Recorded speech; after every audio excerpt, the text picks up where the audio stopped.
Allahu Akbar, Allahu Akbar, Allahu Akbar, Allahu Akbar, Allahu Akbar, Allahu Akbar, Allahu Akbar, Allahu Akbar, Allahu Akbar, Allahu Akbar kabira, walhamdulillahi katsira, wa subhanallahi bukratan wa asila, la ilaha illallah wahdah la syarika lah, Allahu Akbar.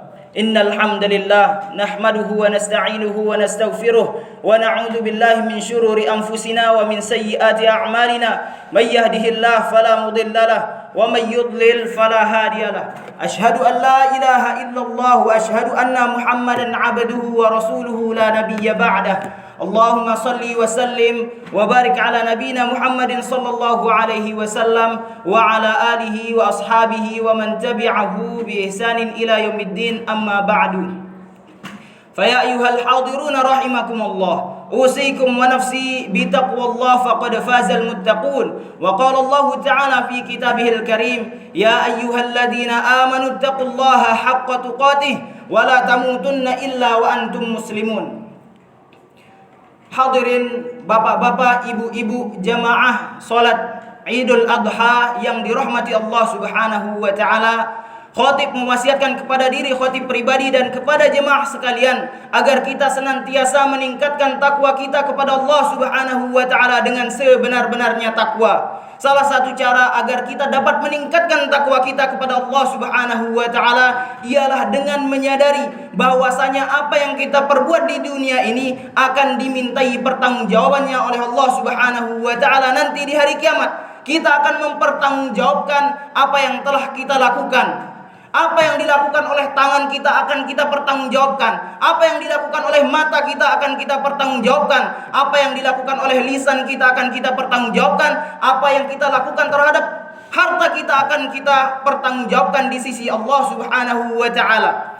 Rasulullah sallallahu alaihi wasallam pernah bersabda, kullukum ra'in wa kullukum mas'ulun an ra'iyyatihi, yang artinya setiap kalian adalah pemimpin dan kalian akan dimintai pertanggungjawaban atas kepemimpinan kalian. Di dalam hadis ini dijelaskan bahwasanya kita semua adalah pemimpin. Kita semua adalah pemimpin yang nantinya akan dimintai pertanggungjawaban terhadap kepemimpinan kita. Minimal kita menjadi pemimpin bagi diri kita sendiri. Kita memiliki harta yang dimana pemimpinnya adalah kita.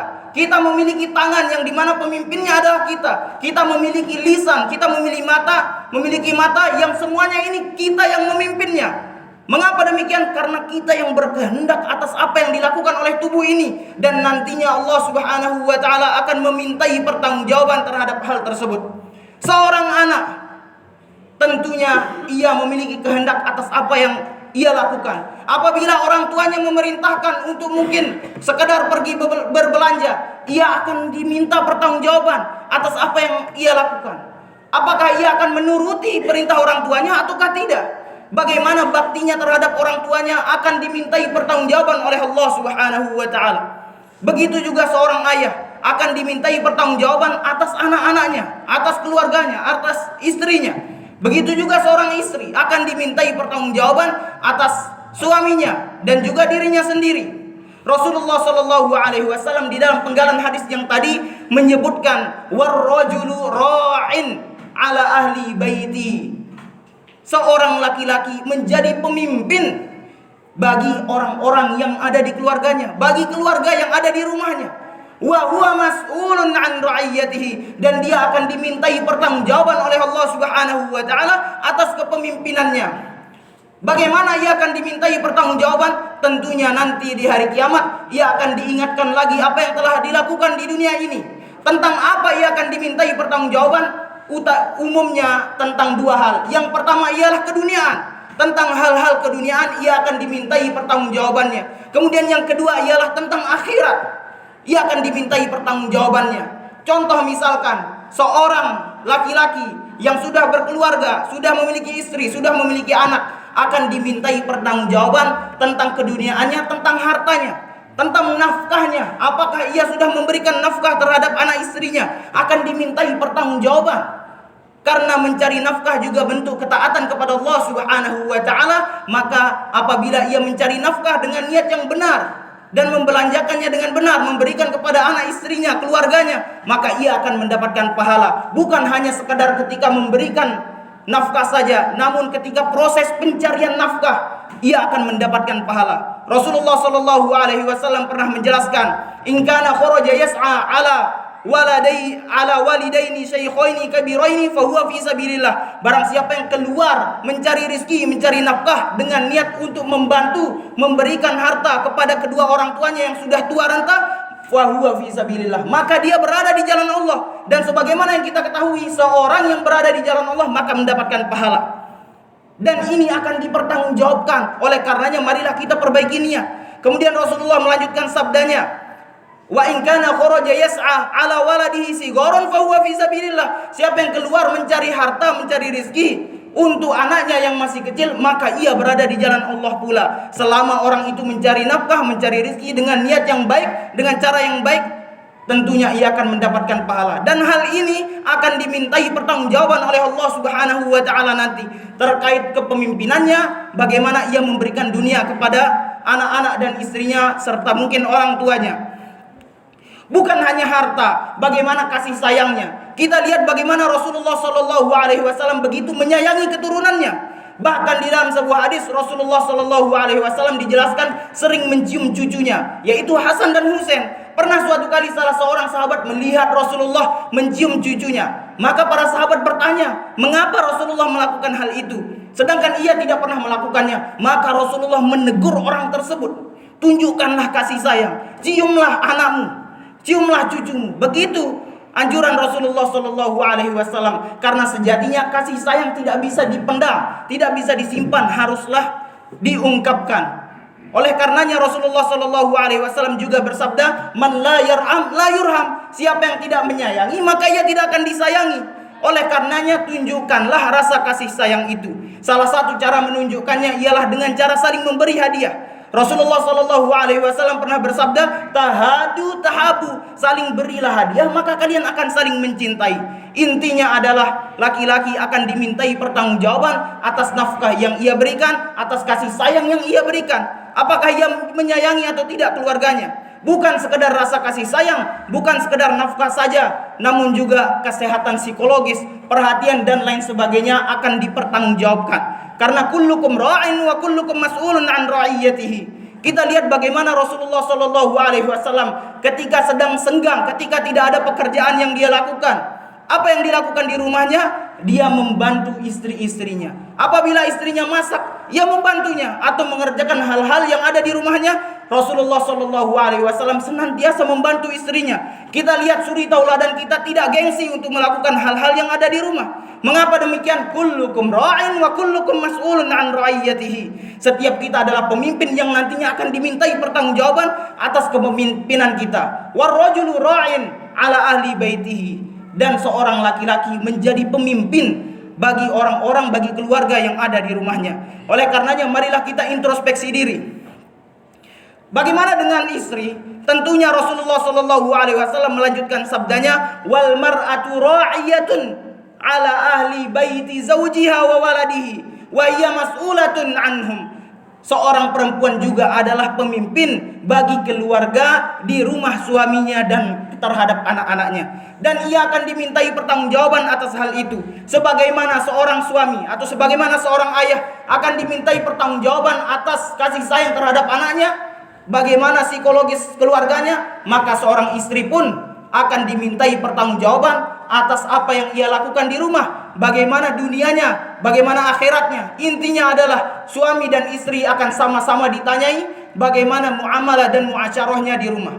Kita ingat bagaimana Rasulullah Shallallahu Alaihi, bagaimana Allah Subhanahu Wa Taala menjelaskan di dalam firman-Nya, "Qu anfusakum wa ahlikum naro." Mengapa Allah Subhanahu Wa Taala memfirmankan bahwasanya kita harus mengingat diri kita dan juga keluarga kita dari api neraka? Karena ahlikum itu adalah bagian dari kepemimpinan kita. Keluarga kita adalah bagian dari kepemimpinan kita yang nantinya akan dimintai pertanggungjawaban oleh Allah Subhanahu Wa Taala.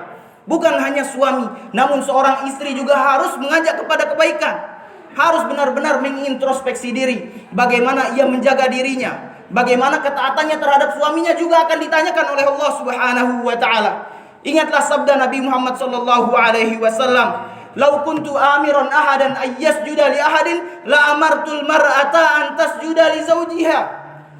Kalau seandainya aku diperbolehkan, sabda Rasulullah sallallahu alaihi wasallam, kalau seandainya aku diperbolehkan untuk memerintahkan seorang sujud terhadap orang lain, maka aku akan perintahkan istri sujud terhadap suaminya. Mengapa demikian? Karena taat kepada suami ialah bentuk ketaatan kepada Allah Subhanahu wa taala.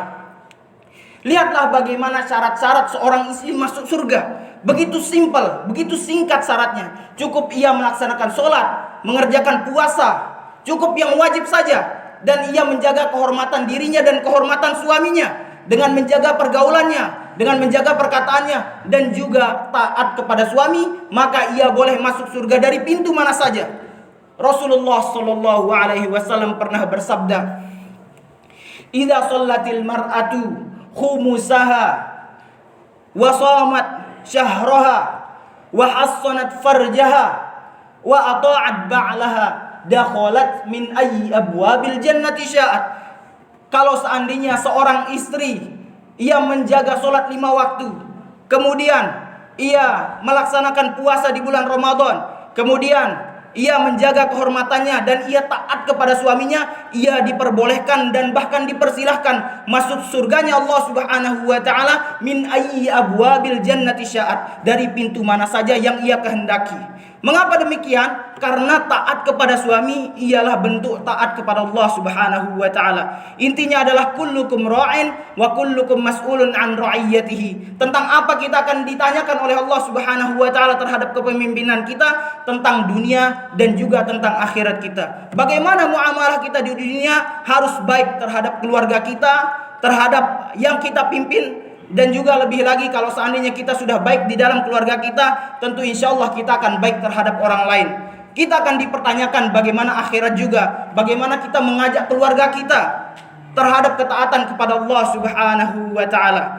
Dan hal ini dapat kita lihat dari bagaimana perjalanan Nabi Ibrahim alaihissalam bersama keluarganya, yaitu ketika Nabi Ibrahim melakukan salah satu ibadah yang diperintahkan oleh Allah Subhanahu wa taala, yaitu ibadah kurban, di mana ia diperintahkan untuk menyembelih anaknya. Di sini adalah pelajaran besar bagaimana kecintaan Nabi Ibrahim kepada Allah Subhanahu wa taala lebih besar dari cintanya dengan dunia ini. Namun ia benar-benar cinta kepada anaknya.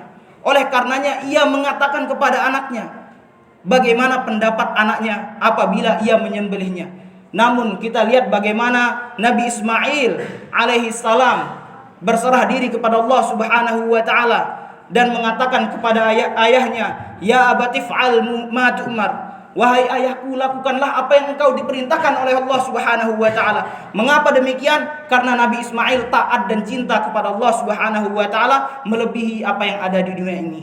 Namun kita lihat pelajarannya lagi. Nabi Ismail mengatakan, "Satajiduni insyaallah minas sabirin."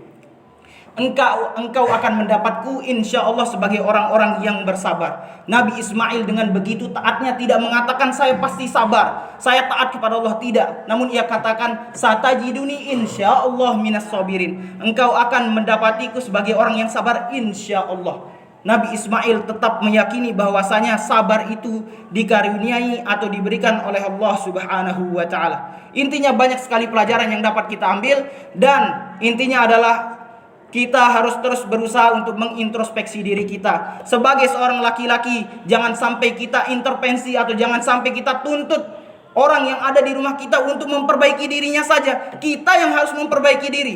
Begitu pula seorang perempuan, jangan hanya menuntut suaminya saja, atau orang tuanya saja, atau anaknya saja untuk taat kepada Allah Subhanahu wa taala. Harus mulai dari diri sendiri. Begitu pula seorang anak, jangan sampai menuntut orang tuanya untuk membelikannya sesuatu, untuk memberikannya sesuatu yang ia inginkan, namun harus berusaha untuk memperbaiki diri agar lebih taat dan lebih dekat kepada Allah Subhanahu wa taala. Barakallahu li wa lakum fil Qur'anil Karim wa nafa'ani wa iyyakum bima fihi minal ayati wadh-dhikril hakim wa taqabbalallahu minni wa minkum tilawatahu innahu huwal ghafurur rahim. Astaghfiru li wa lakum wa lisairil muslimin min kulli dhanbin wa khati'atin innahu huwal ghafurur rahim.